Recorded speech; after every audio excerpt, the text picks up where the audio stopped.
Just ಒಂದು 10 ನಿಮಿಷ ಹಿಂದ್ಗಡೆ ಒಂದು ಸ್ಮಾಲ್ ಇನ್ಸಿಡೆಂಟ್ ಆಯ್ತು. ಹೋಟೆಲ್ ಹತ್ರ ಕಾಫಿ ಕುಡಿತಿದ್ದೆ. ಒಬ್ಬ ಹುಡುಗ ಬಂದು, ಅಣ್ಣ ಒಂದು ನಿಮಿಷ ಫೋನ್ ಕೊಡಿ ಅಣ್ಣ, ಫೋನ್ ಮಾಡ್ಕೊಡ್ತೀವಿ ಅಂತ ಕೇಳಿದೆ. ನೋಡಿದ್ರೆ ಅವ್ನ ಕೈಲಿ ಫೋನ್ ಇತ್ತು. ಯಾಕಪ್ಪ ನಿನ್ ಫೋನ್ ಇದೆಲ್ಲ ಮಾತಾಡೋ ಅಂತ ಕೇಳಿದೆ. ಇಲ್ಲ ಅಣ್ಣ, ಎಲ್ಲ ಬ್ಲಾಕ್ ಮಾಡಾಕಿದ್ದಾರೆ ನನ್ನ ಫೋನು, ವಾಟ್ಸಪ್ಪು ಕಾಲು ಹೋಗಲ್ಲ, ಮೆಸೆಂಜರು, ಇನ್ಸ್ಟಾಗ್ರಾಮು, ಫೇಸ್ಬುಕ್ ಏನಿಲ್ಲ ಅಣ್ಣ, ಎಲ್ಲ ಬ್ಲಾಕ್ ಮಾಡಾಕಿದ್ದಾರೆ ಅಂತ ಕೇಳ್ದ. ತುಂಬಾ ನೊಂದಿದ್ದಾನೆ. ರೀಸನ್ ಏನೋ ಗೊತ್ತಿಲ್ಲ, ತುಂಬಾ ನೊಂದಿದ್ದಾನೆ. ಸರಿ ಆಯ್ತು ಅಂದ್ಬಿಟ್ಟು ನಾವು ಫೋನ್ ಕೊಟ್ಟೆ. ಮೇ ಬಿ ಕಾಲ್ ಮಾಡ್ದ ಏನೋ ಗೊತ್ತಿಲ್ಲ, ಕಾಲ್ ಮಾಡ್ದಂಗಿತ್ತು ಅನ್ಸುತ್ತೆ.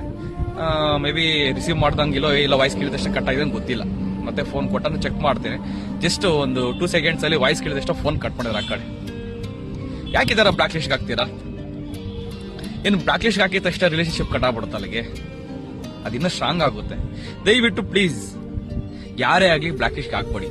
ಏನಿದ್ರೆ ಕುತ್ಕೊಂಡು ಬಗೆಹರಿಸ್ಕೊಳ್ಳಿ, ಪ್ರಾಬ್ಲಮ್ ಸಾಲ್ವ್ ಆಗುತ್ತೆ. ಆ ಬ್ಲಾಕ್ ಲಿಸ್ಟ್ ಹಾಕಿದಾಗ ಅವ್ನು ನೋಡಿದಾಗ ಆಗೋ ಪೈನು ಅದು ಯಾರಿಗೂ